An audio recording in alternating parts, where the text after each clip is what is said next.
투자의 현인 월리엄 번스탄이 이러한 통계를 냈는데요. 그림을 재구성한 겁니다. 누적 수익률과 표준 편차예요. 로그 스케일입니다. 로그 차트라고 보시면 돼요. 밑에가 시간이고요. 좌측이 누적 수익률과 표준 편차에 대한 겁니다. 시간이 지나면 지날수록 누적 수익률과 표준 편차에 대한 변화의 모습을 확인을 할 수가 있는데요. 표준 편차는 여기서 위험을 나타낸다고 보시면 되겠습니다.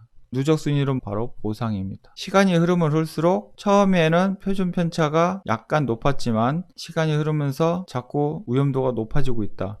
자, 위험도가 높아지는 이유는 뭐냐면 기업이 장기로 가면 갈수록 안정성을 취하는 경우도 있겠지만 그 기업이 영원히 성장한다는 보장은 없는 거죠. 여러 가지 경제적인 상황들이 변하기 때문에 그 기업이 사실은 장기간 가더라도 도산할 수 있는 확률도 높습니다. 그래서 많은 기업들이 장기적으로 가지만 때로는 성장이 정체되는 경우도 있고 성장이 정체가 되다 보면 기업이 도산하는 경우도 나오죠. 아니면 더 저성장으로 가는 바람에 기업이 큰 이익성을 못 내는 경우도 있습니다. 그런 경우는 상당히 위험도가 높을 수가 있겠죠. 그렇기 때문에 시간이 지날수록 위험들은 어느 정도 높아져 가고 있다. 그런데 이 표준 편차 위험은 바로 제곱근으로 해가지고 증가가 된다는 얘기인 겁니다. 반면에 누적 수익률, 즉 보상적인 부분은 복리로 늘어난다는 겁니다. 자, 제곱근으로 늘어나는 것보다 복리의 복리로 늘어나는 것이 더 크죠. 그러다 보니까 시간이 지났을 때 처음에는 수익률이 작고 이제 스타트했으니까 수익률이 낮고 위험도는 높다는 겁니다. 하지만 시간이 지남에 따라 위험도도 상승하고 수익률도 상승하지만 어느 일정한 기간이 가다 보면은 이것을 역전하는 현상이 나온다는 얘기인 거죠. 즉 누적 수익률이 위험을 앞지르는 현상이 나온다는 얘기인 겁니다. 우리가 이 그래프를 통해서 감안을 해야 될 것은 뭐냐면 바로 단기 투자를 진행을 했었을 때 위험은 높지만 수익은 상당히 낮다고 볼 수가 있는 거예요.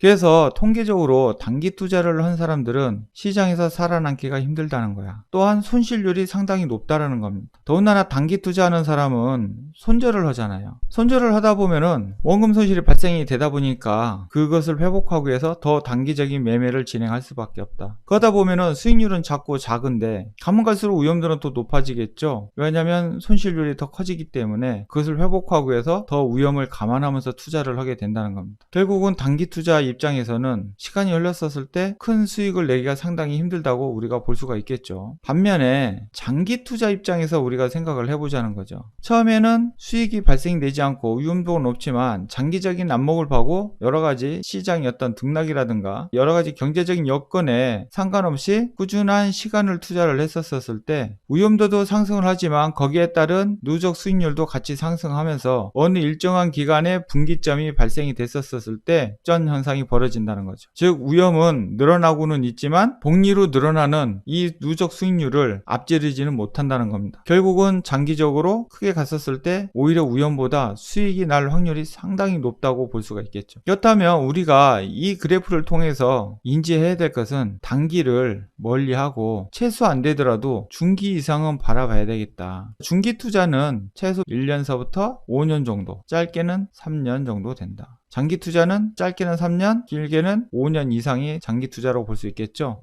아무리 좋은 기업이라도 단기적인 안목을 보고 하다 보면 위험도가 높을 수밖에 없습니다. 하지만 아무리 그 기업이 지금 상황이 별로 안 좋아 보인다 할지라도 장기적인 안목으로 보고 갔었을 때는 그 기업이 회생할 확률이 높다라는 거예요. 예를 든다면 기아차가 워크아웃을 진행했던 기업이잖아요. 그때 당시에 투자할 때는 단기적으로는 상당히 위험할 수 있었지만 지금 장기적으로 시간이 지나고 나서 보니까 상당수 많이 상승돼 있죠. 기아차가 이렇게 해서 떨어졌다가 상당수가 올라갔죠. 올라갔다가 조정하다가 지금 이렇게 올라와 있는 상태죠. 단기적으로는 굉장히 힘들지만 시간의 가치를 두고 하니까 이런 회생하는 이런 현상도 벌어진다. 하나의 예시만 보더라도 그렇다. 물론 모든 기업이 다 이렇게 됐다고 다 회생하는 건 아니에요. 여기서 중요한 것은 우리가 단기적인 안목으로 바라봤었을 때와 중장기적인 안목으로 바라봤었을 때 확실히 위험보다는 수익률이 높다는 것을 우리가 확인할 수 있다는 겁니다. 표준 편차 대 수익률입니다. 즉 표준 편차를 수익률로 나눈 거예요. 위험이 높으면 높을수록 수익률이 낮으면 낮을수록 위험도가 높겠죠. 그래서 기간이 짧으면 짧을수록 위험도가 상당히 높다는 겁니다. 그런데 시간이 흘러서 이렇게 오랜 시간을 가게 되면 위험도가 떨어지고 거기에 대비해서 수익률은 높아진다는 것을 우리가 확인을 할 수 있다는 겁니다. 여기서 그래프를 그려본다면 이렇게 된다고 봐야 되겠죠. 이 부분이 이렇게. 그래서 여러분들이 지금 투자를 할 때 근시안적인 안목을 보고 투자하지 말라는 거예요. 테마주? 그런 거 쫓아가지 마세요. 좋은 주식을 선별을 해서 중장기적인 안목을 가지고 가시면 누구나 다 시장에서 승리할 수 있습니다. 중요한 것은 시장에서 수익 나는 것이 중요한 것이 아니라 시장에서 살아남는 것이 중요한 겁니다. 시장에서 살아남으면 수익은 당연히 날 수밖에 없어요. 근데 시장에서 살아남지 못하면 수익이 났다 할지라도 오히려 수익 난 것을 전부 다 시장에 반납하게 된다. 수익 난 것만 반납하면 괜찮은데 자기 원금도 모자라서 그 이상 플러스 알파까지 반납하게 된다는 겁니다. 지금 수익 내려고 아둥바둥 하지 마요. 여러분들이 이 그래프를 통해서 투자를 어떻게 해야 될 건지 곰곰이 한번 생각해 보시길 바랍니다.